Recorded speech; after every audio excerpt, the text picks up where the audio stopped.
You're watching Free Press TV, Truth Unfiltered. I'm Michael Patterson. Tonight we begin with a dramatic and controversial shift in the Gaza conflict, as Israeli Prime Minister Benjamin Netanyahu outlines. A bold new strategy, one that seeks full military control of the Gaza Strip, followed by what he vaguely describes as a transition to non-Palestinian Authority Arab forces. The announcement, made just ahead of a high-level Israeli cabinet meeting, has already sparked widespread condemnation and raised serious questions about sovereignty, occupation, and regional stability. In an interview with Fox News, Netanyahu was direct. "We intend to take over Gaza to ensure our security, remove Hamas, and allow the population to be free of Gaza." But while claiming Israel has no desire to govern Gaza permanently, Netanyahu made it clear the Palestinian Authority will not be involved in any future administration, a decision that is already isolating Israel from potential regional partners. Speaking to both Indian journalists and US media, the Israeli premier repeatedly emphasized the following: total defeat of Hamas, the establishment of a security perimeter controlled by Israel's civilian control handed over to unnamed Arab forces, and no role for the Palestinian Authority whatsoever. This post-Hamas governance plan has reportedly received verbal alignment on principles from the United States, though no formal green light has been given.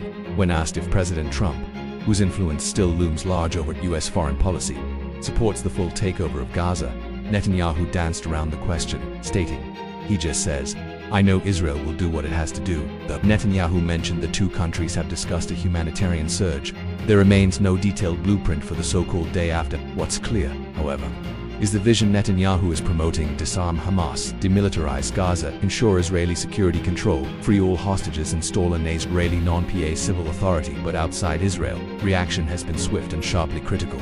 Jordan, a longtime US ally, stated unequivocally it would not accept any solution not agreed upon by Palestinians themselves. A Jordanian official told Reuters, "Arabs will not be agreeing to Netanyahu's policies nor clean his mess."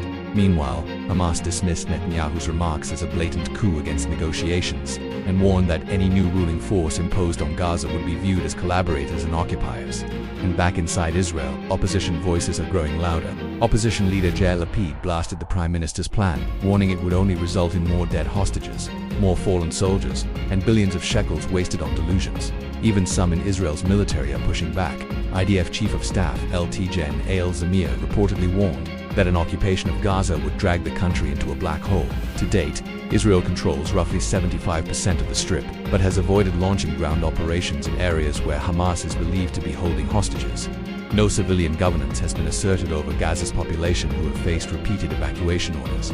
Let us not forget, this war began with the October 7th Hamas-led attack that killed 1,200 Israelis and took 251 hostages. Since then, Israel claims to have killed around 21,600 Hamas combatants, while Palestinian health officials say over 60,000 people are dead or presumed dead, a figure that includes an unknown number of civilians. Israel continues to maintain that civilian casualties are the result of Hamas' use of human shields and widespread tunnel infrastructure under homes, schools, and hospitals. But critics ask, how can a military occupation, even temporary, be executed without entrenching a permanent presence? And who, exactly, are these unnamed Arab forces? Israel expects to manage the ruins of Gaza without Palestinian consent.